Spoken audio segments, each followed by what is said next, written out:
at the end of his life, Crick adopted this idea that intelligent extraterrestrials seeded human life. Now, Crick is one of our most exalted Nobel Prize winners, Tom, and he is the model for modern science, which is now leaning in that direction. And if an ultra-terrestrial stepped forth and offered them his hand, I'm sure they would accept it.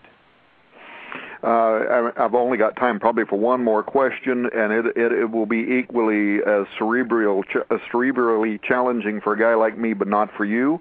And it moves from astrobiology to a related field, astroarchaeology. You know that a few years ago especially, this whole Cydonia region of Mars was really hot, what appeared to be unnatural structures. At the time, I remember interviewing Dr. Thomas Van Flandern, who had done a lot of study for this, and he has his PhD in astronomy and emphasis in celestial mechanics from Yale University. And he told me at the time that he and some other scientists had concluded that the combined odds against what was in Cydonia, the face, the five-sided pyramid, what they call the city complex, that the chance of that arising by chance were 1,000 billion to 1. Here's the quick last question.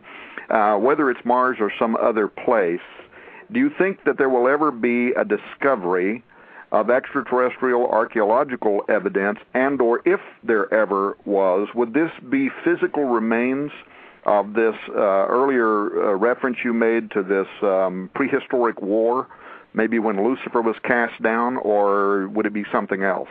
Wow, how I wish we had another hour. You've just opened up a brand new one, because yes, in fact, I do believe that the Earth is scattered with artifacts from a previous era. In fact, whole books have been written on the subject of forbidden archaeology, as you know, and books have been devoted to the idea that there are artifacts in the solar system from ancient superior cultures. There was a fall, and there was a magnificent fall from grace in the hierarchy around God's throne. And the whole Bible is concerned with the idea of the fall and redemption.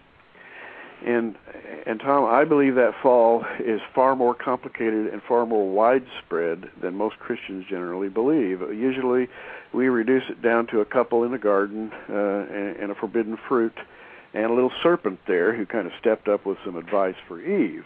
But I think it's much, much, much bigger than that. I think it's universal in proportion. I think our solar system shows signs of being savagely torn at one point in history. There are a number of books. Velikovsky wrote about this. Others have.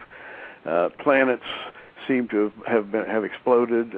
Mars seems to have been stripped of its atmosphere. It has a canyon on one side of it as long as the United States is wide. Something horrible happened at one point that destroyed, I think, a superior civilization. And that war, I think, was of heavenly proportions. And I think that it all focuses back on the coming of our Lord, who came specifically to heal the broken creation. That's why he came. Gary, how can people learn more about you before we run out of time? Well, prophecyinthenews.com is a good way to find out. We have regular webcasts daily. We have podcasts so you can download to iTunes or your iPod. And you can watch our 30-minute broadcasts right on the web, prophecyinthenews.com. All right. Well, we've been talking with biblical scholar, one of my favorite men and writers, Gary Stearman of Prophecy in the News. He's also the pastor there of Bible Church in Oklahoma City. If you live in that area and you're looking for a good church and you don't mind being challenged to think, I would imagine that he'd probably accept you in there with open arms. This is the Raiders Live News Talk Radio Special Edition. Gary, thank you so much for being on the air with us today. Tom, thank you for having me. Thank you for joining us for this special edition of Raiders Live News Talk Radio. We'll continue in a moment. Don't go away.